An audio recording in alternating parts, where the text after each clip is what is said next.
Hope you enjoyed your lunch. If you get sleepy, don't be afraid to get up and walk around. Just don't disturb anyone. Thank you.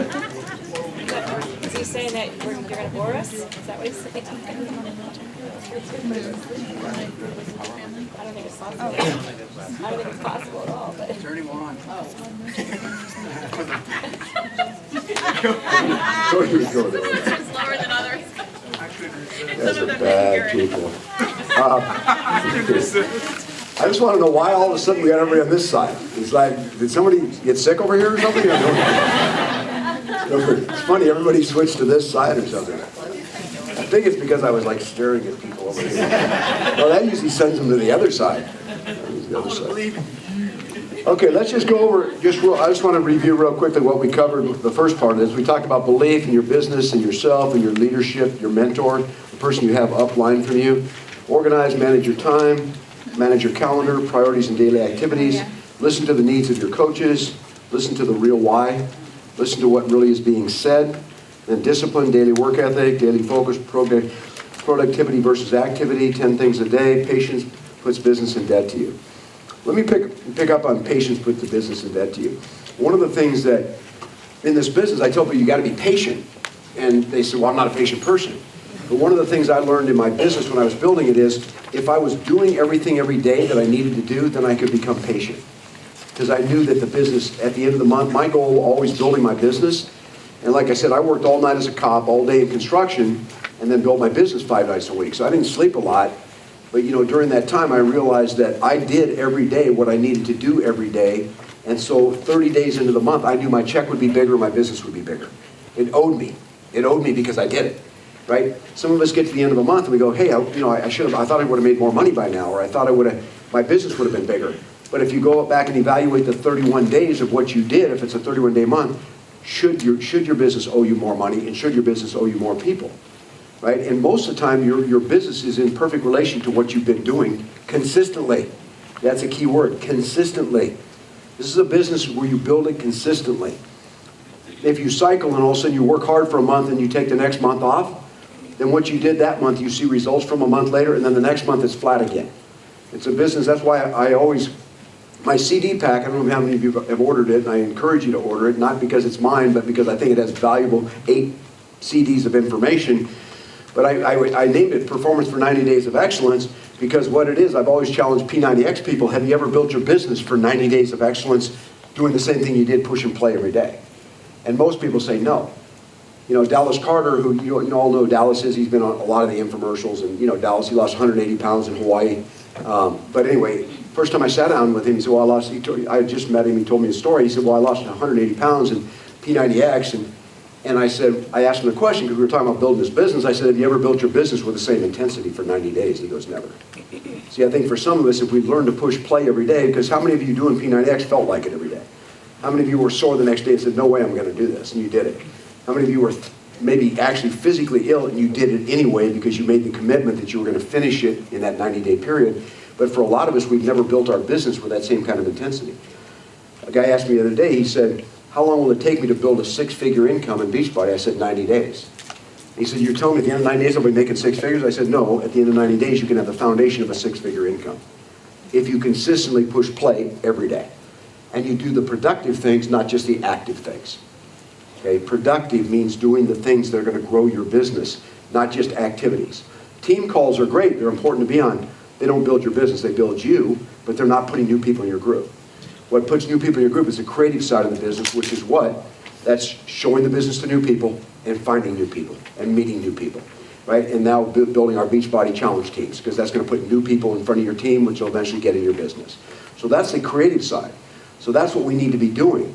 So if you look at a 90-day period, right now if you took November 1st and you said for the next 90 days I'm going to push play every day, and I'm going to listen to the CD that Craig did on how to start a new coach effectively, I'm going to start with one of my coaches that way.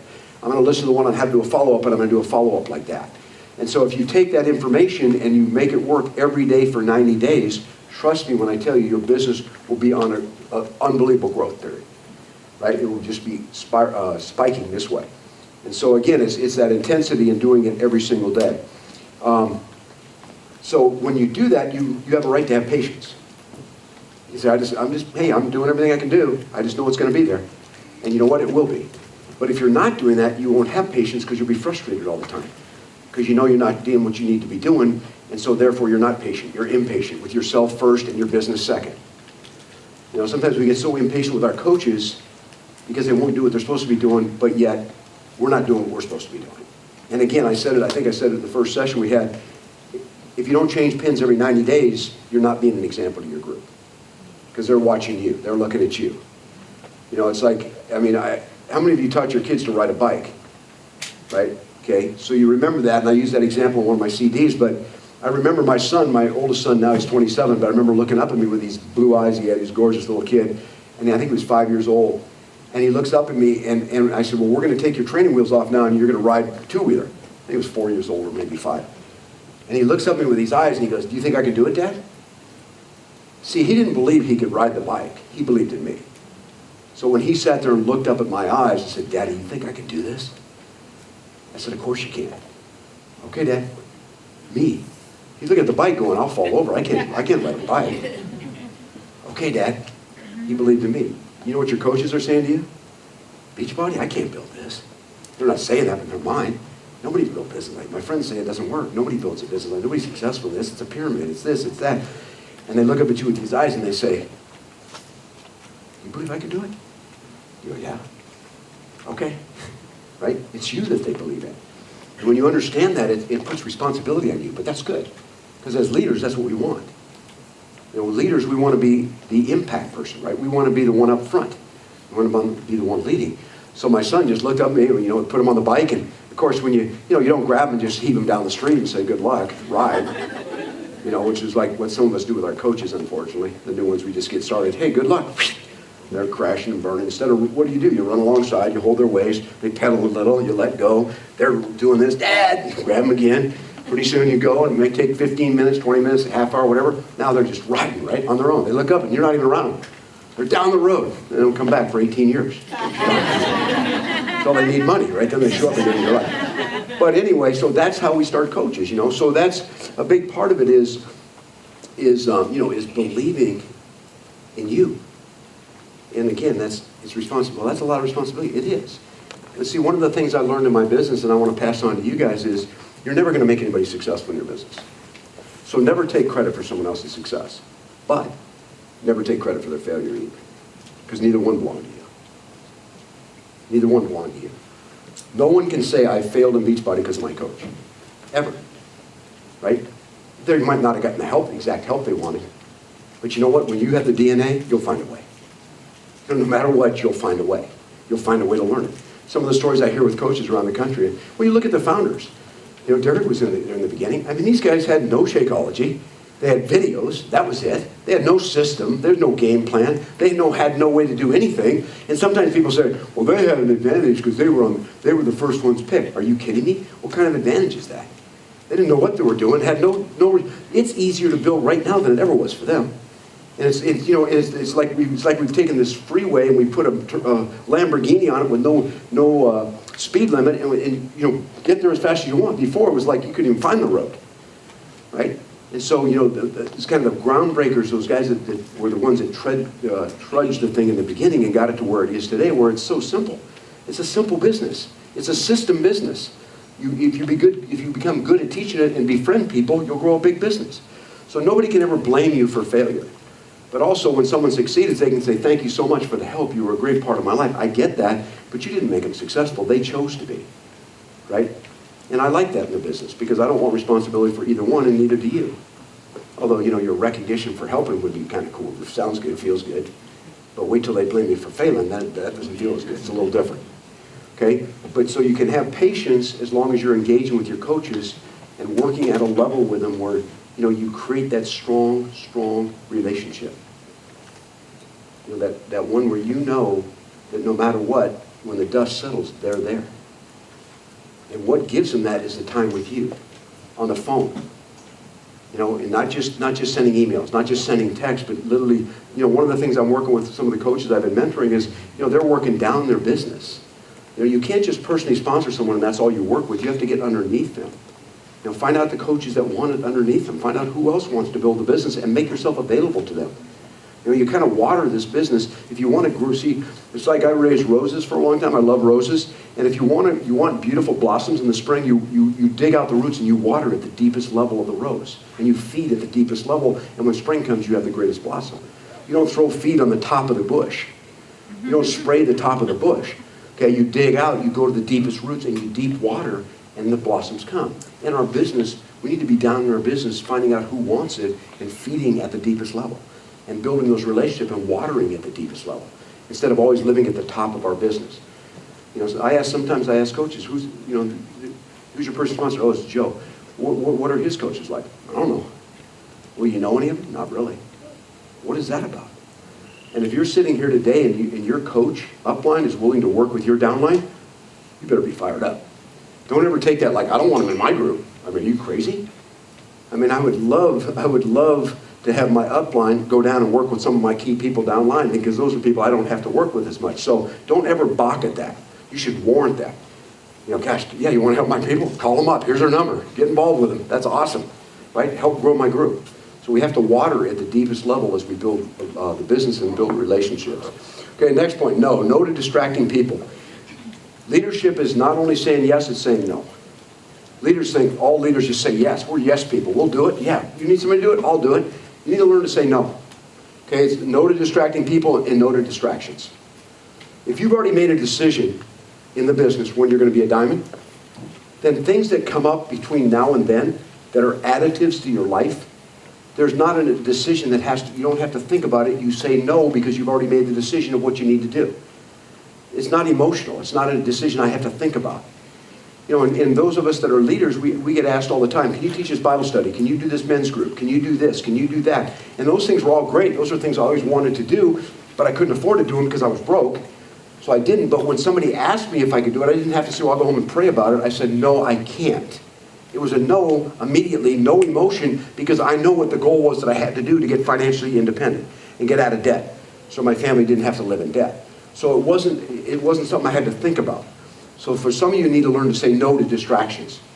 And most of us can do one or two things really good, but most of us have 10 or 15 we're doing, right? So we need to back those off and learn to say no. No to distract and no to people. I mean, when I got involved in my business, a lot of my friends got not started in the beginning, but got started later. And they were my buddies. And we started building the business together. And they go, we're going to lay on the beaches of Hawaii. We're going to travel to Australia. We all had these dreams. We'd get together and we'd do meetings. And you know what? A bunch of them never did it. They never finished. They never did it. They never built it. And I just kept building it and moving on and going to these traveling to these, and we would put on a big event in Africa. We'd go to this event in Africa, and none of my friends got to go. I mean, a couple of them did, but most of them didn't. They started resenting me. It's like, gosh, you don't even think about us anymore. You don't care about us anymore. We were good friends at one time. I go, what? Wait a minute. We were all going here. You all stayed here, and you're mad at me for going here? There's something wrong with that. That's not right.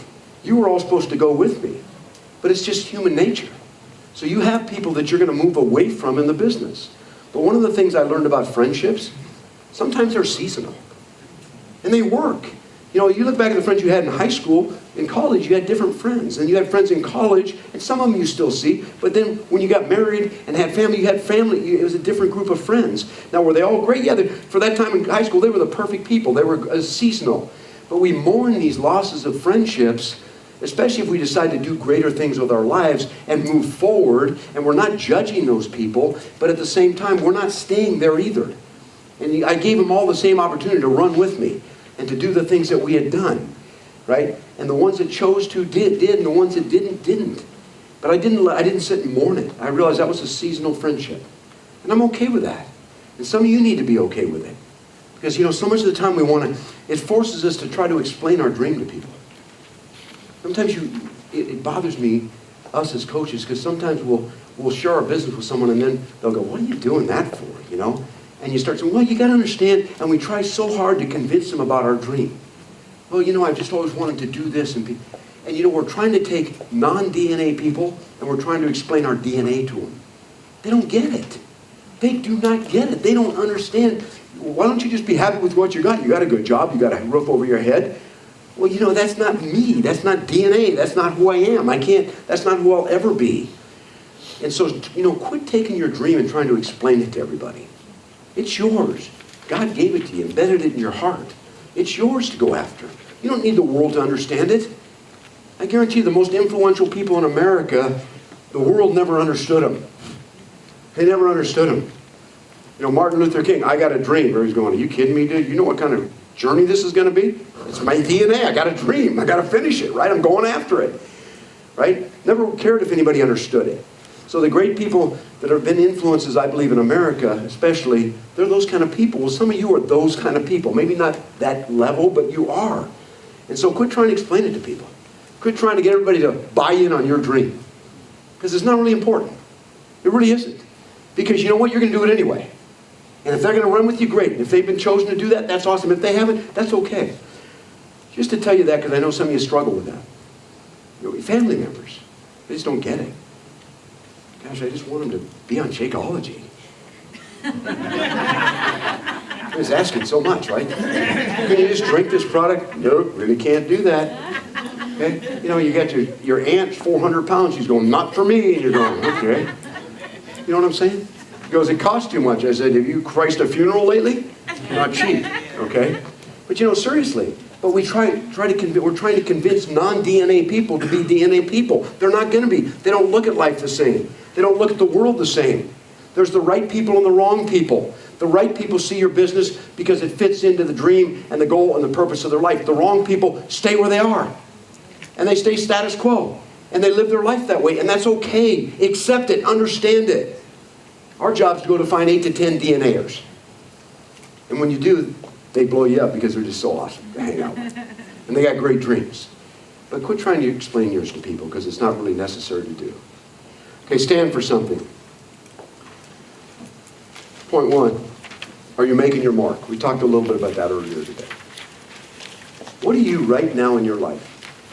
If you could write your epitaph of your life. You know, if I said to Michael Schwarting, write down what you want me to read about you if something happened to you in your life, and I was the speaker at your funeral, what do you want me to read? What should that say about your life? That's what I'm talking about.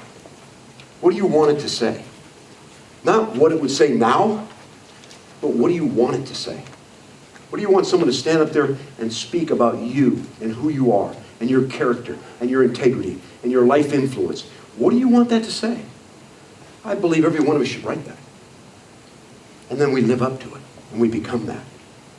So that's what I'm talking about when I talk about, you know, leaving your mark. You know, am I significant? It's crazy how this business gives, you know, it's Bob Buford's in his book, Halftime. First half of our life, we try to be successful. Second half, we try to be significant. You know, people, I'm 60 years old. People 60 years old go, what have I done? I don't know if I got 10 years left, 15, 5, I don't know. But if I look back, what have I done that's made a difference?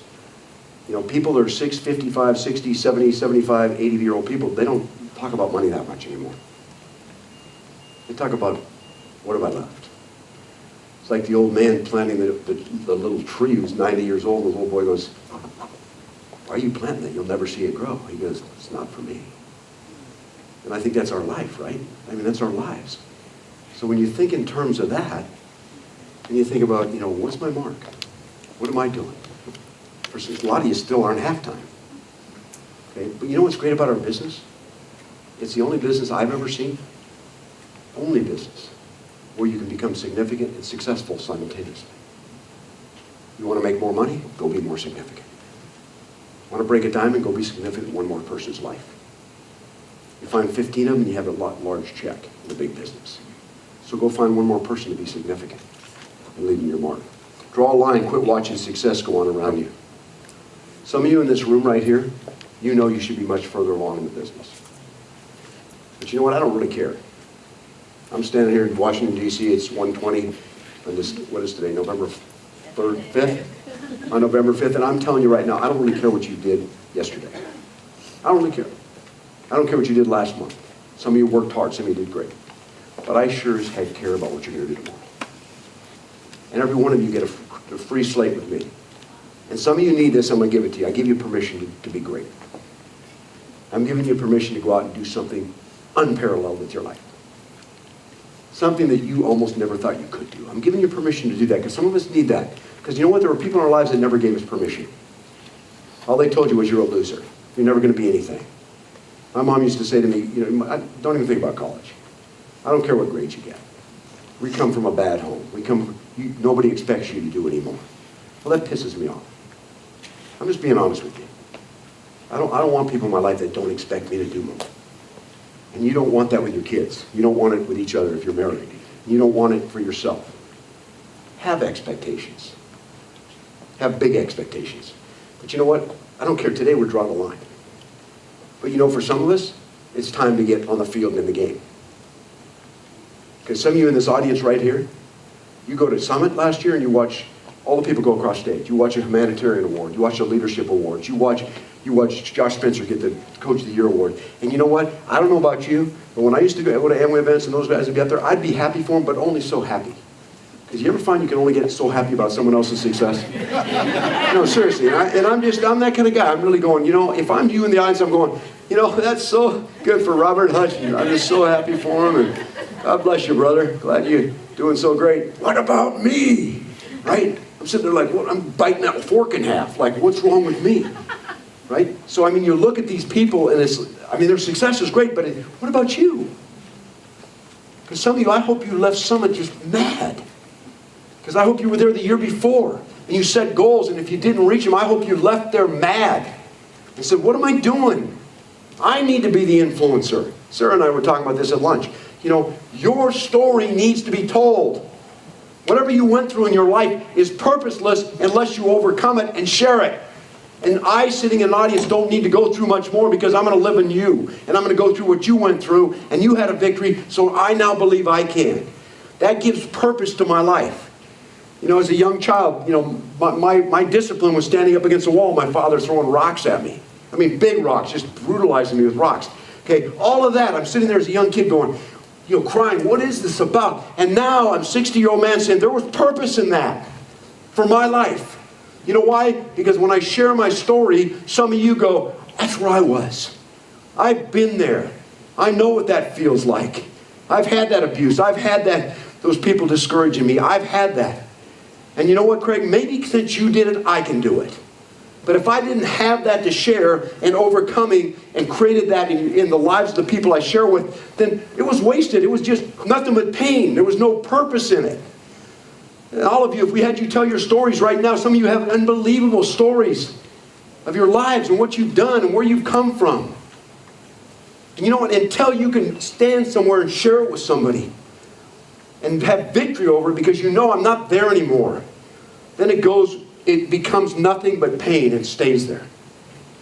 So some of you need to make a decision. That's it. You know, sure, I'm going to deal with that. Sure, it's going to be part of my life, like I said earlier today, but I'm not going to stay there anymore. I saw a thing on TV once. Maybe some of you saw it. It was an interview with twins, two men. And they interviewed them both. One was extremely successful, humanitarian, done all these things for mankind, incredible human being, and his twin brother was in prison. And they interviewed them both.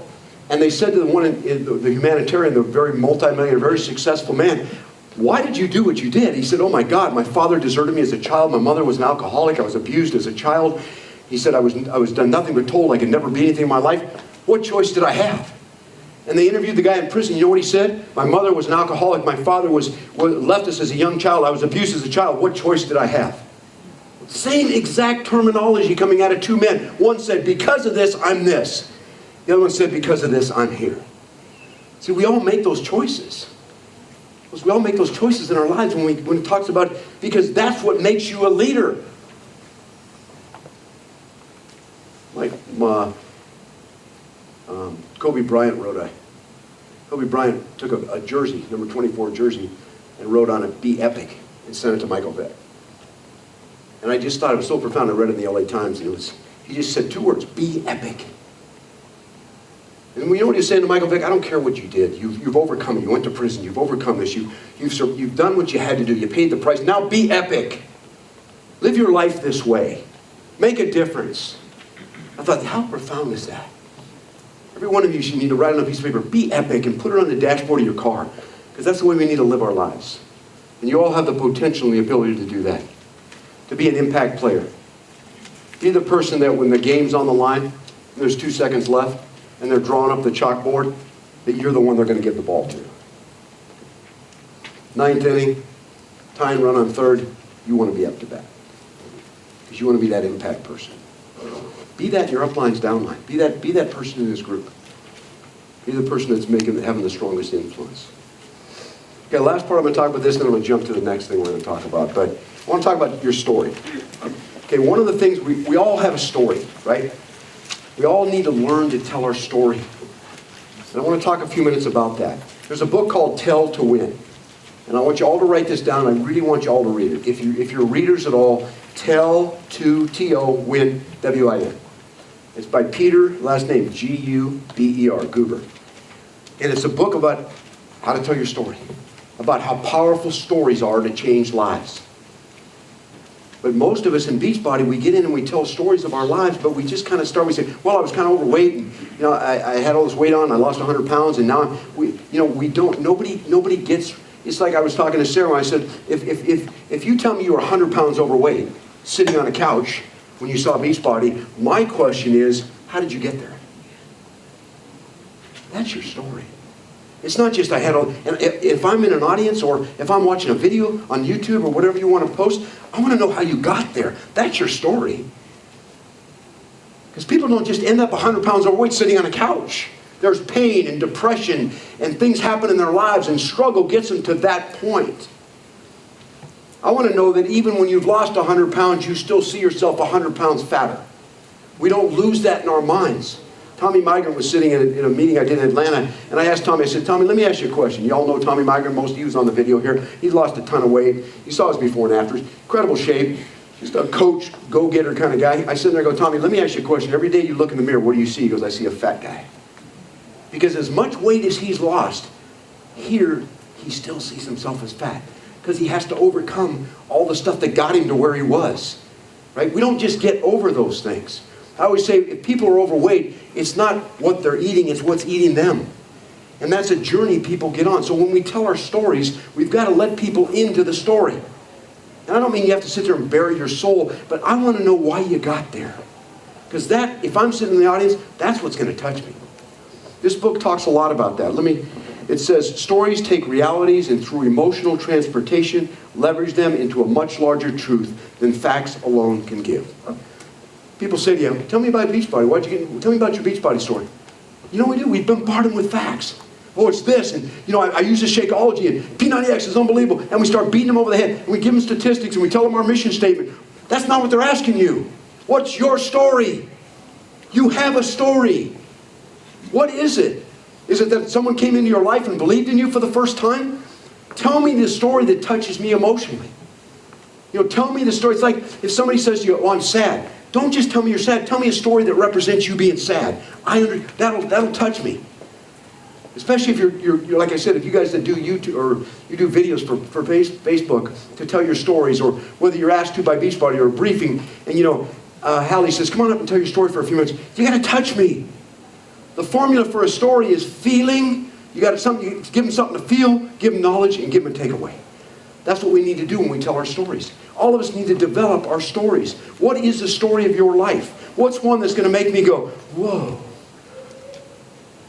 And I say, I've watched coaches as I started working with Beachbody, and they would do briefings, and I'd watch them. They stand there, they start talking about facts. All the trend is everybody's fat in America, and they start running off on all these facts and facts and facts. And I watch the people now, and I said, no one's connecting. I talked to Robert about this, and I said, how about this? I'm standing up doing a briefing, and I said, I see a lot of men here in the audience tonight. Let me ask you a question. Have any of you ever been in a place in your life where you just couldn't provide for your family? That you just, whatever you did, as hard as you worked, that your wife was working and she couldn't be with the kids, and sometimes at night when you're laying in bed, you just don't even feel like a man. Have any of you ever been at that place in your life? Or just been so broke and there was nothing you could do about it, and it started affecting your character? And you felt hopeless. Have any of you guys ever felt that way? Now, when I say that, and I say, let me tell you how it made me feel, worthless. Worthless. No, not respected. Not cared about. Does anybody relate to that? Okay, if I open a briefing like that, some of the men in the audience go, They don't raise their hand, but that's me. That's me.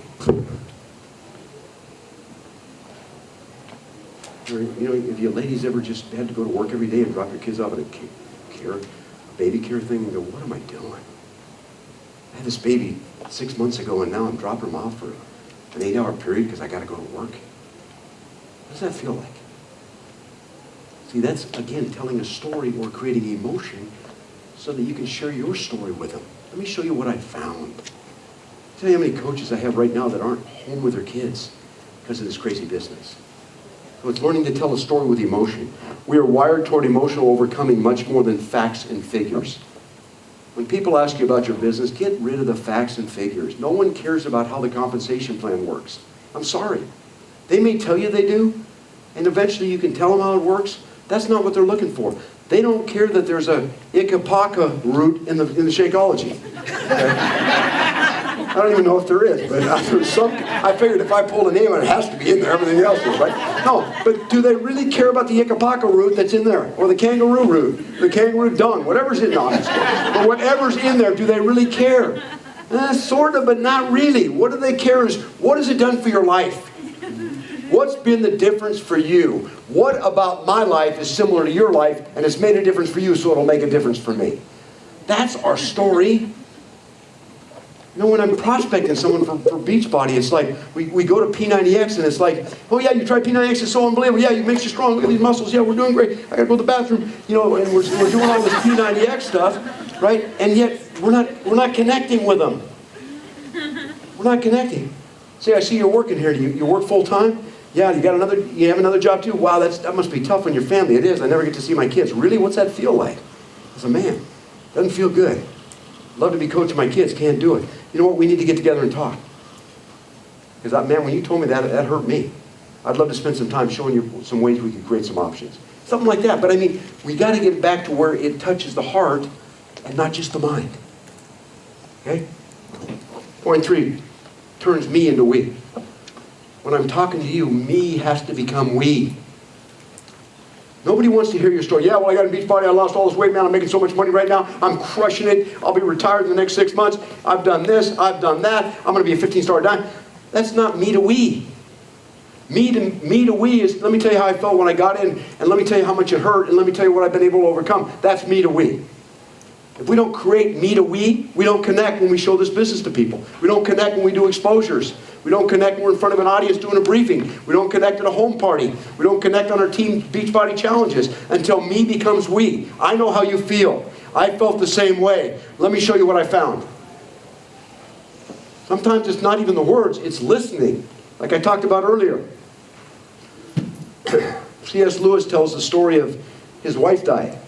I don't know how many of you read C.S. Lewis, but he's one of my favorite authors. But C.S. Lewis, his wife died. They were madly in love, 50 years, incredible marriage. He talks about being at the viewing. It was in England. He was at the viewing. And all these people came in, and he was just sitting there in a chair by himself, sobbing, looking at his wife's casket. And all these people came in that were Christians with him, and they all gave scripture and told him, like, oh, God, you know, she's in a better place. And all the things that you know, as Christians, we think we need to say sometimes because we don't know what else to say. And so he just one after another was pillaging with all these answers of why she's dead. This one man came in, he talked about it, came in, sat next to him, put his arm around him, held him as tight as he could and sobbed with him for 30 minutes. The man got up and left and never said a word.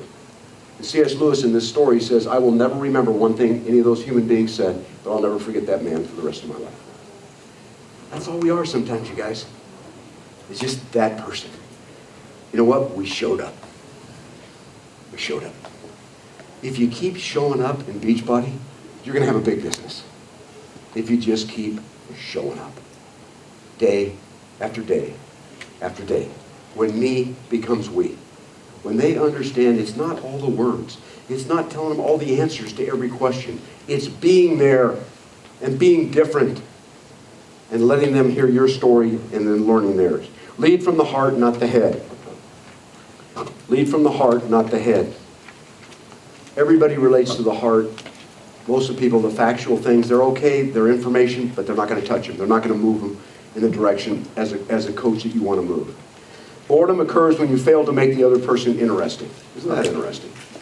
How many times you spend with people who go, that's the most boring person I ever met, I ever spent time around? Well, Maybe it's because you never ask questions. Maybe they're bored because they're yawning and you seem bored, but it's because you're boring them. You know what I'm saying? Okay, so boredom occurs when you fail to make the other person interesting. We need to become people experts, you guys. Okay? Spend time with people, ask them questions, find out about their life. Their life is interesting. But it isn't until you decide to listen to the story. We want to barrage people with information about our life. And we just think my Beachbody story is, oh, well, it's this, it's that, it's this. And these people are sitting there and you're just like, you've talked them in, they're back out, they're back in again, they're out again. Because you just talk to them and talk to them and talk to them. Say a few things and listen. And listen what they have to say and hear what they're saying. Because they're saying to you what you want to hear. And that is, I have needs. There's things I want in my life. You know, there's things that I want in this business I'm sure can get them, but I don't even know what it's about. So they're asking you through their responses to your questions. So quit feeling like you have to do nothing but give information in your stories. We must connect, point 7. Point 8, putting facts into an emotional context. Okay, putting facts into an emotional context. I missed point 6. I love this one. Listen to their story before you tell them yours. So when you meet, you sit down and show the business to someone, tell me your story, man. I'd love to know what got you to where you are in your life right now. I want to take a few minutes. Just tell me about your life. Wow. Nobody's asked me that. Nobody's been in us or cared enough to even ask me that. And right away, you get to listen to what's going on. And then I guarantee you what we have in the business and what we have available in this business will be answers for every single one of their questions. It'll be the thing they're looking for. I promise you, 100% it'll be the thing they're looking for. But you don't know it, and they don't know you know it until you let them tell you it. Does that make sense? So learn to tell your story, you guys. Learn to, if you're going to drive a point home, tell a story to drive it home. I was in Springfield, Illinois, and I was thinking about the word. I just read a book. It was a phenomenal book. It was about words. Like one chapter on passion, one chapter was on nagase. These different words, and this guy took words and broke them down what the Greek means and what the original meaning was. It was an amazing book. But I thought about the word commitment. And I was in Springfield, Illinois, and I went for a run before I was speaking that night. I took a run in the afternoon. And from the distance, I saw these two wheelchairs coming towards me. And both these people were extremely bent up, and I don't know exactly what was wrong with them, but they looked like cerebral palsy or something. It was a man and a woman, and they were just bent up and crippled terribly. And he was a little bit ahead of her, and he's kind of coming towards the road, towards a stop or the intercross, and she's coming, and he gets to the end, he waits for her, and I'm watching this. I stopped running, and I'm watching this, and I'm thinking of the word commitment, and empathy, and relationships, and all the things I like to talk about. And I'm watching this woman, and he stops and waits, and then she wheels chairs up next to him, right? Because they're both in wheelchairs. They're both totally crippled and over. And then I see him take this withered, crippled hand and reach over under her wheelchair like this. And then they both went across the street together.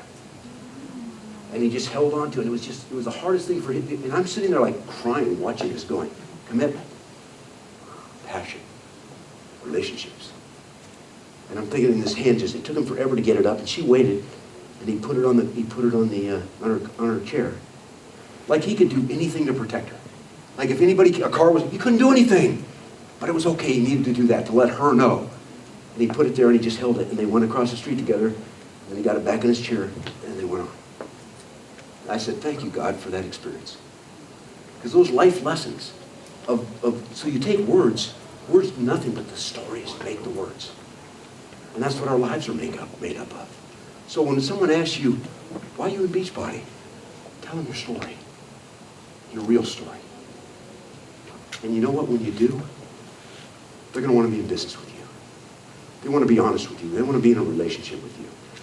And that's what we have to offer. And that's what you have to offer every single day.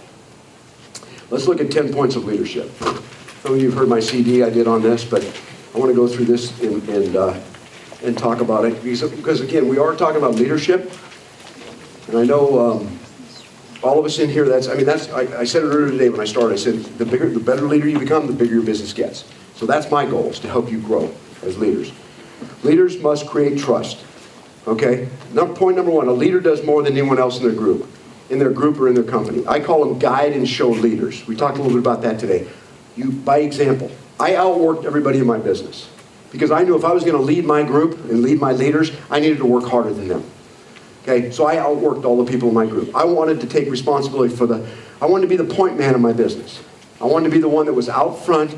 You know, the fleet only moves at the speed of the first ship. I wanted to be that ship that was moving out front and getting it done. If you look behind you and your business is moving slow, probably you're moving slow. I knew I could create momentum by doing the things that I needed to do. That's what you need to do. So you can't look at your business and blame your business for where it is. You have to take responsibility for it and say, I'm going to outwork the entire business. I'm going to go get it. I'm going to get it done. I'm going to work harder than anybody else in my group. A weakening of the need, accomplish more than others. Here's a quote: a weakening of the need to be a great man and an increasing feeling of let's just get through the best way we can. And I share that with you. Let me say again, a weakening of the need to be a great man. And this is where a lot of men and women in America are right now. A weakening of the need to be a great man and an increasing feeling of let's just get through this the best way we can. How many people are living that in their lives right now? No, totally. Let's just get through it. Boy, let's just pay our bills at the end of the month. Let's just get through this the best way we can. A weakening of the great man. So a lot of the people out there that we're leading, that's their frustration. And so the only way we can switch that and tweak it and change it is by being different and living different. Okay, next two. A leader pursues change, demands it of themselves with an intense desire. Don't forget in leadership, write this down, it's a good quote for you. Don't forget in leadership, if you're through growing, you're through. Don't forget in leadership, if you're through growing, you're through. Every one of us has to be on an intense personal growth program. You know, what book are you reading right now? What CD are you listening to every day? When I got in the Amway business, I shut off my radio and I never listened to it for 3 years. I put a CD, we had cassettes then. I'm aging myself. We had cassette tapes. I had cassettes in, I was listening to them every day. If my car was moving, I was listening. If I stopped, I was reading. So I literally had a book next to me. If I'd stop at a stoplight, I'd just pick up the book and I'd read a sentence, 2 sentences. I'd put it back down, I'd have my stuff going, and I'd roll. So I was either listening to something that would change my thinking, or I was reading something to give me power and strength to be different. And so we need to be committed to an intense training, personal growth program. Because all of you have to change. If you didn't, you'd already have what you want in life. And you're not going to get what you want until you change. And how do we change? You get it by 3 things. It's the people you hang out with, it's the books you read, right? And it's what you're hearing every single day. Because we have to switch the filter in our lives. We live our life through a filter. We make decisions through a filter. We filter all that comes into our life through this filter. The problem with most of us is, it's an old filter. The old filter says, you're not very bright. What do you think you're doing? You're never going to be successful. You're a loser. You're a fat kid. Nobody liked you. You got all D's and F's. You were never an achiever. That's my old filter. If I filter today through that, I'll never change. I'll never grow. I'll never become anything different. I have to change the filter that I filter through. The new filter. You're a masterpiece. You were designed to do great things with your life. You can do anything you want. You can overcome anything you want. You're not average. You've never been average. You're making choices for the future. That's my new filter. So what we need to learn to do is somehow we got to filter through the new filter. And if we filter through the old one, we're going to stay where we are. If we filter through the new one, we're going to change. We're going to grow. We're going to start to believe that. It's like our self-talk. We suck at talking to ourselves. How many times a day you go, you suck, dude. You're so stupid. I can't believe you did that. God, you look like crap, man. You got love handles, muffin deals. I mean, we don't need other people to rip us up. We shred ourselves most of the time. Do you know 80% what comes out of your mouth is negative about yourself? To yourself? So your brain's sitting here going, you got muffins. You're fat. You don't look good. You're ugly. Your nose is big. Your ears are big. Your lips are too small. Your hips are too big. Whatever it is, we're sitting there buying into this. And it's 24 hours a day we cycle this with our voice. Our mind hears our voice. Our mind knows our voice. It believes you. It believes you. How do we change that? What we say about ourselves. You have no right to put yourself down. You have no right to do anything except speak positive about yourself. This is huge, you guys. I'm telling you, that's why I have people. Here's what I teach the people I mentor. I said, we're going to write down 12 months from today what your life's going to look like I talked about earlier. What do you want your epitaph? What do you want your life to be 12 months from today? And then after we do that, we're going to read it, your voice, into an MP3 player. And every day you wake up in the morning, you're going to listen to it first thing. And every time you're working out, you're going to listen to it. And every night before you go to bed, you're going to listen to it. And what happens is your mind starts to say, oh, I'm going to have this much a month income. Oh, my life's going to look like this. My relationship with my husband's going to be like this. And pretty soon your mind goes, okay, that's what we're doing now. I never did that. I never, ever had a year that I did that I didn't live the exact life in 12 months that I spoke into it for 12 months. The exact income, the exact life. Because my mind didn't let me not live that because I kept telling them that's who I was. This might sound spooky to you. This is true stuff, you guys. This is the way our minds work. And so you don't have to worry about those people put me down. Not as much as you do. Because we shred ourselves. So why do we need personal growth? Why do we need to read books? Why do we need for me to read Scripture? Why do I need to read things that are going to say to you, here's what you are, here's who you are, here's your value in your life? Because whether you read stuff, you don't read stuff that says you aren't, but the world tells you you aren't. You don't look good enough. You're not rich enough. You know, you're not handsome enough. All these things. You're not pretty enough. The world feeds us full of that. And we need to fight against that. And the way we fight against it is we read the kind of books we need to be reading. There's a great book called The Greatest Miracle in the World by Og Mandino, if you've never read it. It's a great book. You'll meet a guy named Simon Potter. It's just a really simple, easy read, but it's an awesome book. I love Og Mandino books. There's just so many different things you can read. Anybody read The Shack here? Okay? Fascinating book, The Shack. Incredible book. The author I know. In fact, on my birthday, he called me this year and we talked. He's an incredible guy. But his life story is amazing. But those books change our lives, you guys. They change our perspective, our thinking. They're the things we need to be doing, is putting that info into our brains. Okay, so you need to change. A leader can communicate vision in the lives of others and call them to action. I want to read a section out of, this is a really good book. It's called A Leader's Heart, 365-Day Devotional Journal by John Maxwell. It's an awesome book. It'd be a great gift if you wanted to give one for Christmas to somebody, but it's a phenomenal book. Let me tell you what Maxwell says about vision. Vision is everything for a leader. It's utterly indispensable. Why? Because vision leads the leaders, it paints the targets, sparks and fuels the fire within, and draws them forward. And it's also the fire lighter for others who follow those leaders. Show me a leader without vision, and I'll show you someone who isn't going anywhere. One of the most valuable benefits of vision is that it acts like a magnet, attracting, challenging, and uniting people. The greater the vision, the more winners it has potential to attract. When you think about your calls, your team calls, or you think about when you get off the phone with your coaches, what vision have you given them of their lives? Do they leave hanging up going, oh boy? Or do they leave hanging up going, all right? We need to be visionaries for our people, you guys. We need to be ones telling them what it's going to be like. Because you know what? When I believe in you, you believe in you. When I tell you where you're going, you believe you're going there. Once I know where you want to go, then every time we talk, I'm going to create a vision for where that is. You need to be the fire lighters for your people. You need to be the ones, like I was talking about, I was just doing a meeting up in Bakersfield, and I was talking about from a leadership perspective. You guys, as leaders, we can't take days off. We're leaders 24/7. We don't take days off, you guys. You don't have the luxury of having a day off when you're a leader in your business. You don't have the luxury of picking up the phone and being in a bad mood. You don't have the luxury of picking up the phone and having a bad attitude.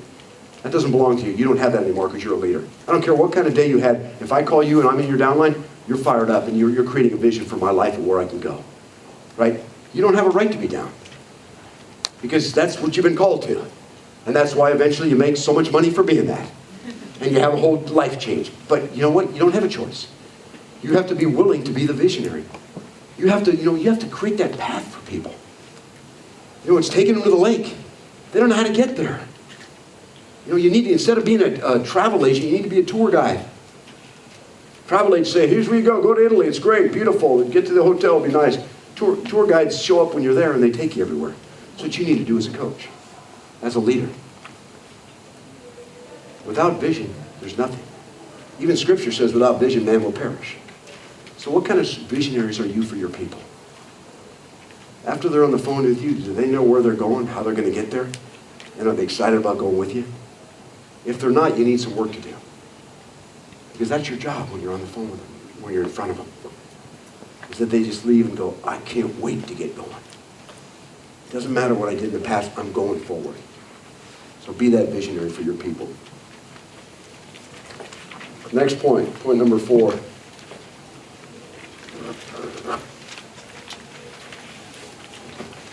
A leader is competent and knows their business. Competence goes beyond words. It's the leader's ability to say it, plan it, do it in such a way that others know that you know how and know that they want to follow you. Competence goes beyond words. It's a leader's ability to say it, plan it, and do it in such a way that others know that you know how and know they want to follow you. All right? So that, again, our responsibility. 5 points. Number 1, show up every day. I already said it. Just show up every day. Be in people's lives every day. Have 10 people you're going to call on Monday who are in your group who need to hear from you. Show up every day in your business. Show up doing what you have to do. Do the game plan every single day. Just show up every day, because that shows competence and shows your people that you know where you're going. And now they know how to get there because you're the one leading them there. So you got to show up every day. Number 2, keep improving. Every day get better. Get better every day. You're not going to have great days every day. But you know what? You can get better every single day, so keep proving. It's like a personal best for those of you who run and those of you who work out. You got a personal best. What is it?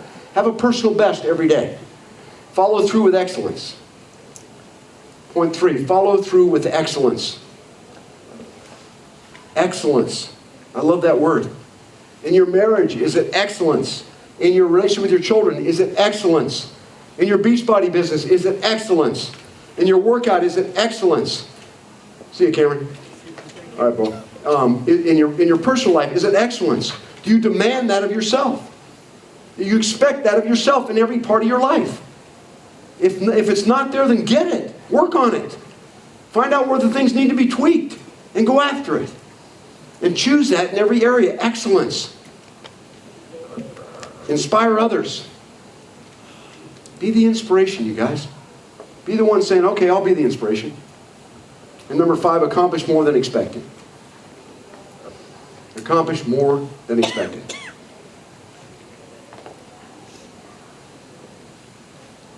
What are your expectations of yourself? What are your expectations of your team? Maybe none of you have expectations for yourself. Maybe none of you have expectations for your team. You better. Because they aren't going to have them if you don't. As a leader, I'm the visionary. I tell our team where we're going. When I was in the Amway business, there was a Long Beach convention. I live in California. There's a Long Beach Convention Center that has 17,000 seats in it.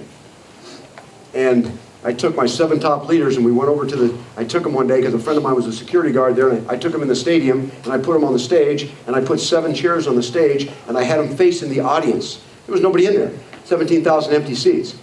And I stood this way facing them, and I told them, okay, close your eyes. And they did. And for 1 hour, I painted what the night was going to be like 2 years from that day when we do a free enterprise weekend there where there's 17,000 people, every seat filled. And they closed their eyes, and I spent 1 hour as their leader, as a distributor, as their coach, painting the vision for what that was going to be like.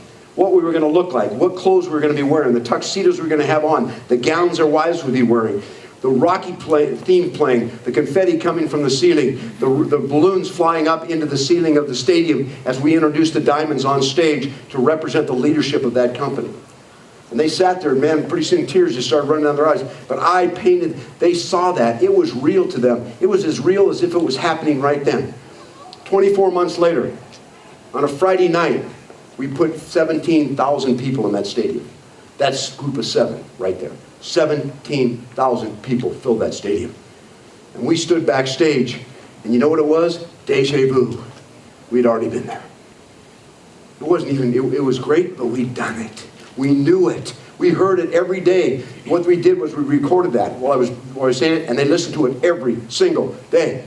And every day they were out at night showing their business and exhausted and driving miles and trying to get people in their Amway business and growing and growing and growing. They listened to that every day.